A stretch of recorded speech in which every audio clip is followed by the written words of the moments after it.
WNST as the Ravens will be taking on the Dolphins with swimming it at or around 500, I should say. A loss here on short rest with the team coming off the road would be devastating to the Ravens heading to Nashville next weekend. They get a little time off. We know how bad the Ravens have looked, but lo and behold, here come the Miami Dolphins, where everything sort of kind of looks bad except the record at this point. This guy is a longtime senior producer for all things radio, television in and around South Florida. I have collected him much like Dick Schaap on collecting people. I collect them everywhere. He's down in South Florida doing it, and a little bit of optimism going on there with the Dolphins. We welcome Mark Eisenberg back onto the program. You can follow him out on Twitter at Coach_IC. That's EISY. It says Miami, but there's a lot of Philadelphia going on in there as well. Mark, welcome back.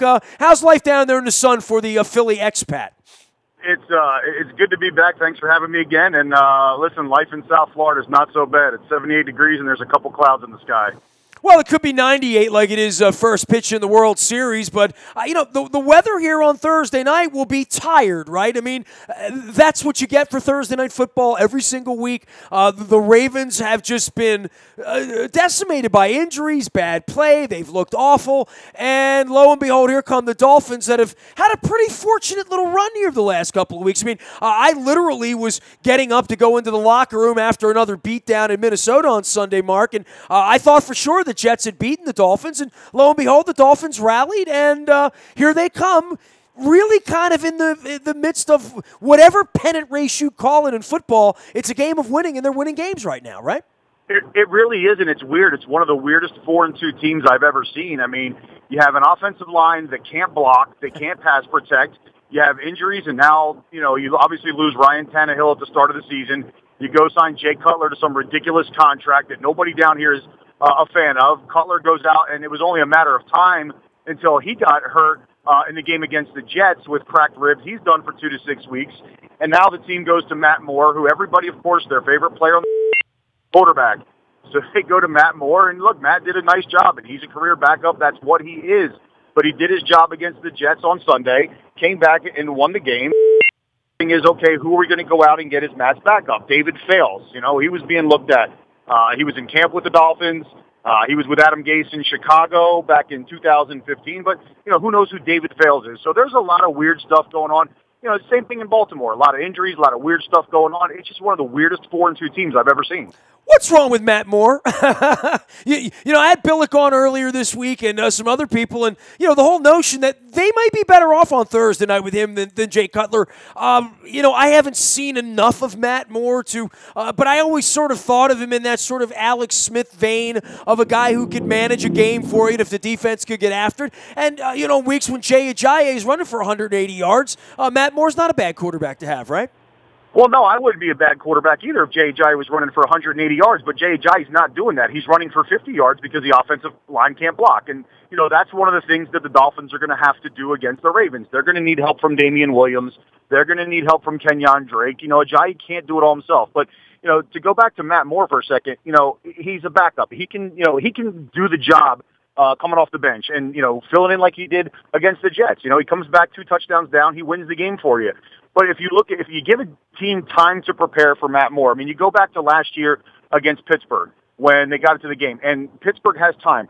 Pittsburgh came with more pressure packages. They came with more blitz packages. They sacked them 5 times. They forced an interception. They forced a fumble. When you give a good defensive coordinator time to prepare for Matt Moore's not going to win you a ton of ball games. You're talking about a guy who was, 6-6, or he's like 16-15, I think, in his career as a starting quarterback. Is he good enough to be on anybody's roster as a backup? Absolutely. Is he going to get you to a playoff running the entire season? Absolutely not. Jay Cutler, I called the folks in Chicago. We were kind of all in on this, and, he was out vacationing, and then he was going to be a broadcaster, and the next thing you know, he's down there cuddling up with the media and talking about trying to win ball games and win 10 games down there for a team that kind of quietly had a nice little playoff run in them last year. And, and I know Gase was enamored with him from the year they had spent together, and clearly Gase is not the #1 fan of Matt Moore. He wouldn't have been out trying to coax a guy out of retirement to come back. Some thoughts about where Cutler is, because if the idea was to leave you at the 3rd pole in decent shape, Well, I mean, you've done that. I mean, the Miami Dolphins, for better or worse, are very much in this thing, feeling much more in it than the Ravens are. I'll let you know more around 11 o'clock on Thursday night, Mark. But, for all they've been through with Tannehill and Cutler and now going to Moore, much like the Vikings on their third quarterback, they're doing okay for having dealt with the adversity that has really tabled lesser a franchise, like, let's say, the Green Bay Packers, for instance, right? No, and you're right. I mean, look, and a lot of this you're going to put on the defense, right? The defense has done a great job for the Dolphins so far this season. What has Cutler done? Has Cutler gone out there and, lit up the stat sheet? No, he hasn't. Has he cost you any ball games? No, probably not. But, we all know what Jay Cutler is. He is what he is. He's not going to be the Tom Brady's, the Aaron Rodgers, the upcoming Carson Wentz of the world, coming up forward. No, it's not that. But he's also not a situation that you have in Cleveland. Now, fans have not always been a big fan of Ryan Tannehill down here. Why? When you talk about the 7th pick in the draft and he's making all this money, you want a lot more. And I think Dolphin fans are spoiled from the 80s with Dan Marino, understandably so, but they haven't had a good quarterback. I mean, when I tell you the best quarterback that the Miami Dolphins have had since Dan Marino was a quarterback is Jay Fiedler, you're going to look at me like I got 3 heads. But honestly, he was the most successful quarterback that this franchise has had since Dan Marino. So it's always been that lack of quarterback. Maybe Jay Cutler was a 1-year stopgap till Tannehill, he possibly gets healthy next year.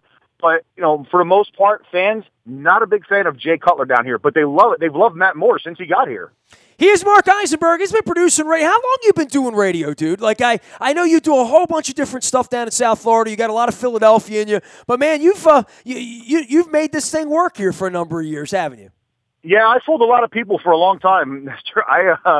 I've been doing this since 1999. I got my start with the great Hank Goldberg back in 1999, and I fooled a lot of people for a long time, so I'm still doing this. Hey, man, and still doing it well. And so the Dolphins come up here, and I guess what would you say about them as a team? I mean, you've been very negative about them in a lot of ways, but it is, it's an amalgamation of the people. And I look up and down the depth chart, and we saw you guys in the preseason game down there.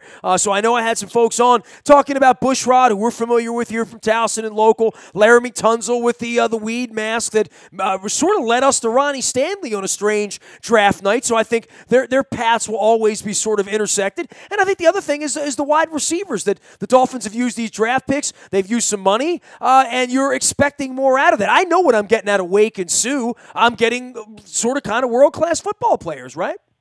Yeah, you are. I mean, in Ndamukong Suh, you're talking about, one of the toughest, defensive tackles that there are in the league. I mean, Cameron Wake, look, is he Jason Taylor? No, but, Cameron Wake is, we saw what he did to the Jets, and what he really does to everybody, he's a timeless guy. He does a great job. And they've added some pieces here and there. They've done some draft picks here and there to kind of complement everything on that defensive side of the ball. They brought in Lawrence Timmons, and despite the fact that he got suspended for a game because he still wanted to play for the Steelers, that's another weird one. They make the trade with Philadelphia to get Kiko Alonso, so that helps their defense. And offensive side, yeah, they had to build with the line a little bit because that line is a wreck. Pouncey's getting older. He can't stay on the field, and he's not as good as he was. Tunsil's supposed to be the guy replacing Brandon Albert at the left tackle position, so that's another thing. How's he played? Dude, they were talking about him as a #1 overall draft pick last year for 3 months. I know. He's been okay. He got hurt on Sunday against the Jets, hurt his knee a little bit. It's not as serious as they initially thought it would be. I mean, there's a chance he could play Thursday night. I wouldn't hold my breath on that. There's a chance it happens. But, he's been okay. They moved him from guard to tackle this year when Albert was gone.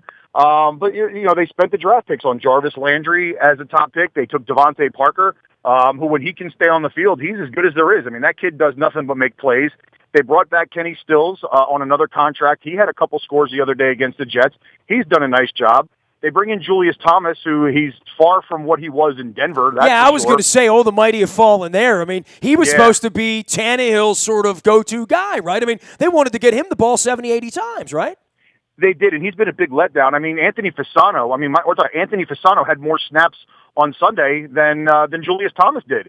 Maybe it's because they couldn't protect the quarterback at all. They wanted Fasano in there for some extra pass protection or some run blocking. But when Anthony Fasano is getting more reps than Julius Thomas, there's a problem at the tight end position.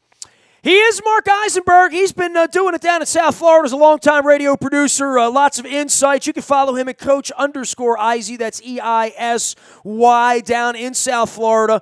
Then we come back to coaching, right? It feels like every time the Dolphins come in here, there is a different coach. It feels like they played here a lot. I feel like I've been down there flying out of Fort Lauderdale and eating my Tom Jenkins barbecue and finding the beach many, many times. And yeah, I tell you what, bro, they changed coaches down there, and it feels like that owner is going to stop at nothing. It feels like he's involved in a way, that's beyond sort of the passion of trying to win. They fixed that stadium up down there now, and Gase is the hope, right? Certainly a lot more pulse than the last guy they tried to shoot a Hard Knocks with, right?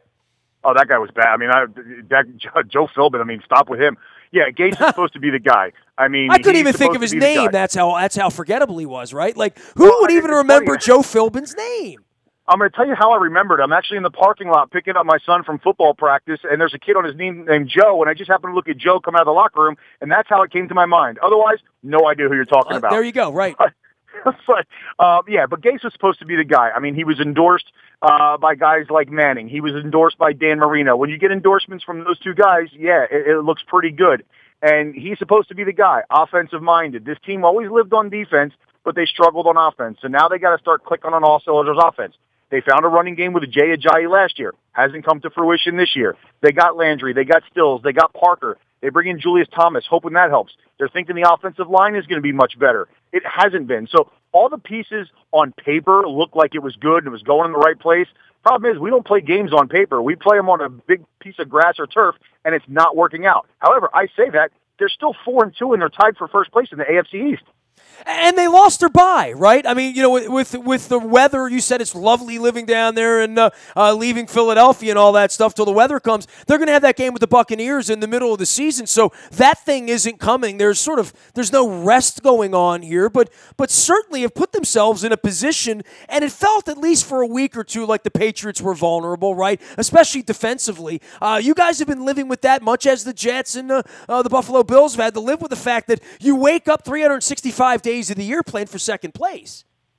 Yeah, and that's okay because you're right. With the hurricane down here and they had no bye week, and essentially, look, when you talk about playing a game on Thursday night against the Ravens, it's not really a bye week, but they're going to have some extra days before they play their next game against, I don't even know who they play next. They play Oakland next week, by the way. Oakland, okay, and that's a primetime game. So, you're talking about, some extra rest right there.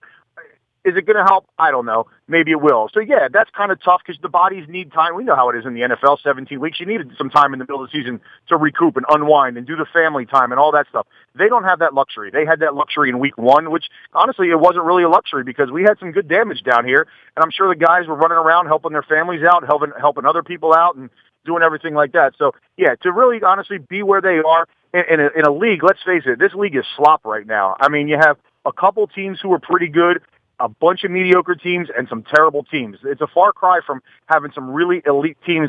Honestly, let me ask you, who is an elite team in the NFL right now? Oh, I have no idea, man. I don't, you want to say Philadelphia for 5 minutes because your kids are wearing the jersey on the front of your Twitter page, but, I'm not buying an elite. I'm not buying they're going to win 13 games. I'm buying they might win 10 or 11, I'm buying that most of these teams are going to win 10 or 11. And, hey, man, aside from all of this, and look, our team is decimated with injuries. You look up and down the offense. The defense hasn't played well. The defense has underperformed, and the offense just can't help it. I'm not going to sit here and shoot arrows at anybody and everybody when you've got 20 guys on IR. You got 35-40% of your roster, and even more than that when you consider the starters at the wide. The wide receiver position, they're playing with third-string guys, and people are expecting first-string results, and that's just not the way the league works. But that being said, no Aaron Rodgers, no J.J. Watt, no Odell Beckham, no Cutler for you guys, no Tannehill for you guys, no Bridgewater for Vikings fans, no Bradford for Vikings fans.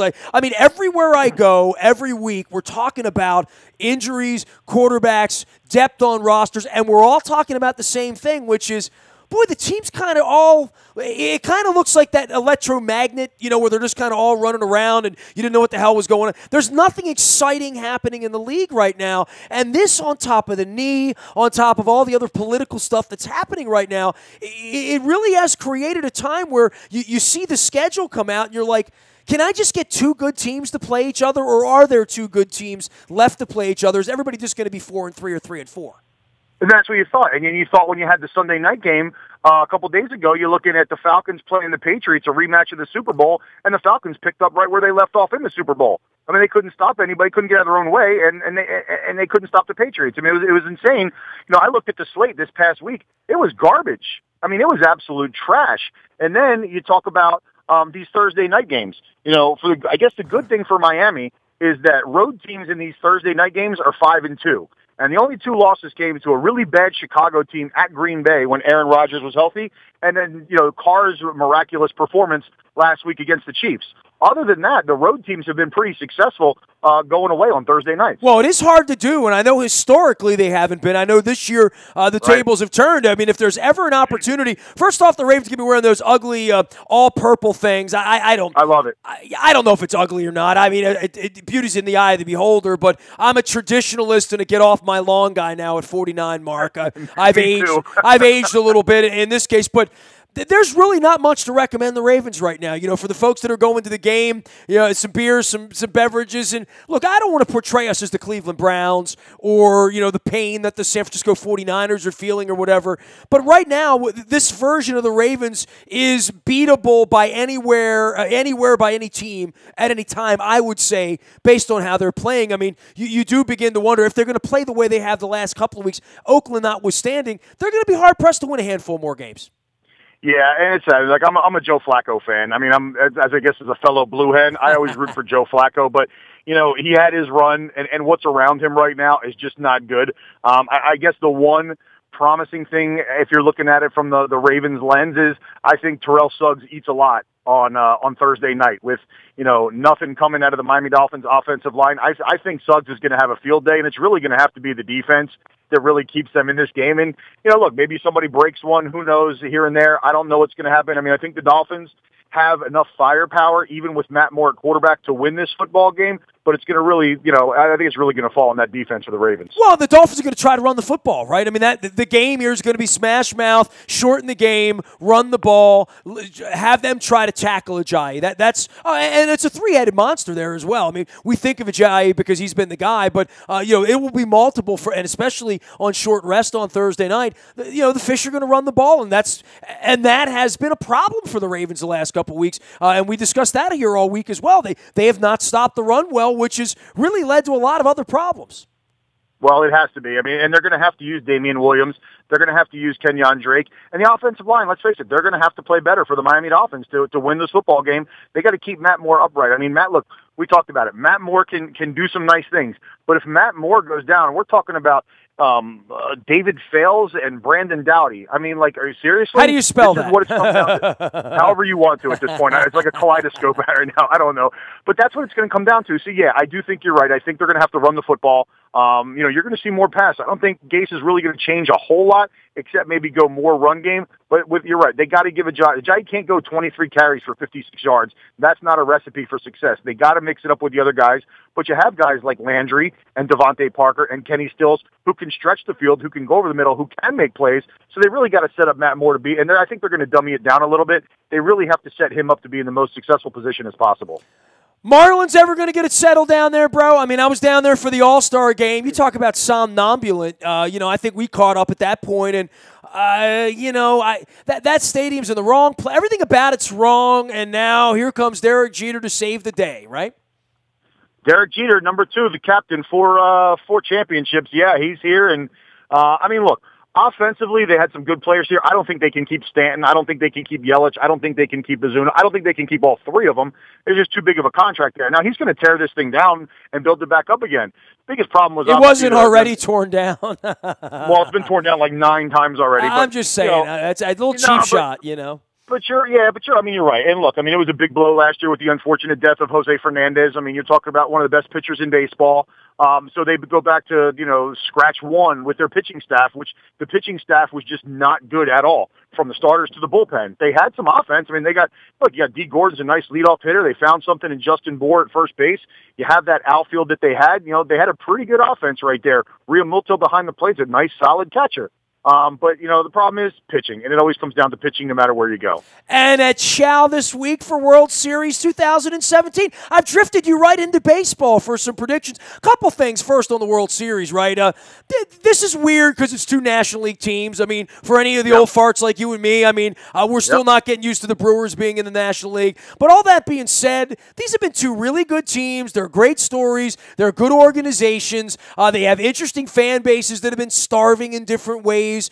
There's going to be hot weather at one point. There's going to be dome weather on the other side. But more than that, all the pitching's lined up. They're healthy.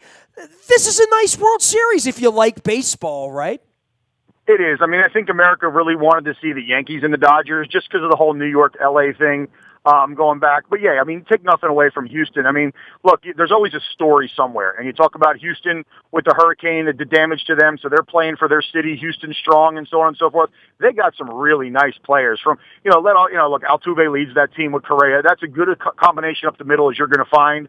Their pitching staff, the acquisition of Justin Verlander, I don't think many people talked about it at the time, but you put him and Dallas Keuchel at the top of that rotation, they're as good as anybody. Their problem comes on the back end in the bullpen, and we saw that for those 3 games at Yankee Stadium. They couldn't get anybody out. That's going to be the biggest downfall for the Astros if they can't win this thing. On the Dodgers' other hand, Dodgers got the pitchers as well. I mean, they can go 3-4 at the top of their rotation, starting with Kershaw right off the bat. And they just, look, they've been the best team in the National League. They're just playing unbelievable baseball. They got the national. Everybody talks about Aaron Judge as the Rookie of the Year in the American League, and yeah, rightfully so. But Cody Bellinger, maybe it's the East Coast bias that we have. We don't see Cody Bellinger all the time. That kid can play. And they got this kid at third base and Justin Turner, who's absolutely mashing the ball right now. The one thing that I really am going to miss, and I'm sure as you mentioned, we're a couple old farts or whatever, the thing that I'm going to miss, how much would you love to hear Vin Scully calling this World Series? Well, I mean, you got Vince Scully, you got Tommy Lasorda, you got Chavez Ravine, you got the ghost of Kirk Gibson and Sandy Koufax. You got a lot of things going on here, and more than that, you got Correa and Altuve, these young stars. You got Kershaw, on the, at the pinnacle of his sport for all this period of time, and nothing to show for it other than some skid marks from Madison Bumgarner the last couple of years. There's an opportunity here for the Dodgers, and there's an opportunity for the Astros, and I'm not a hater. Would it have been a good guy, bad guy if the Yankees were in it? Sure. Yeah. We're going to have plenty of opportunities to see the Yankees play in October based on what I've seen here recently. And as an Oriole fan, from one Oriole fan to a Yankee guy, from a Dolphins guy to a Patriots guy, it's no fun. Like I said, when you're a Dolphins fan or a Bills fan and you just know the Patriots are going to win every year, I'm not at that point with the Yankees and the Red Sox, but we're getting back into that era now here where the Orioles feel like they're going to slip into the abyss the next decade. Yeah, and you're right. And it's always nice to see new blood in there, right? It was great to see the Cubs play last year. We haven't seen that in 108 years. That was fantastic. Everybody was rooting for it. We have a local kid here who grew up literally 5 minutes from my house in Anthony Rizzo. Great story. Love to see that one. So, yeah, the Dodgers, they haven't been there since 88. Look, I grew up in Philly. I'm a Chase Utley guy. I'm pulling for Chase Utley to do something again.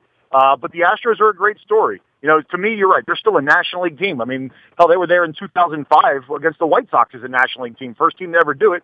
Then again, it's kind of hard for other teams to do it when they don't switch divisions. But, nice story with Houston. I think it sets up for a real interesting and pretty exciting World Series. I mean, you asked me prediction, I'd probably go Dodgers in 6. I said Dodgers in 6 as well, and I think it's going to be a good series.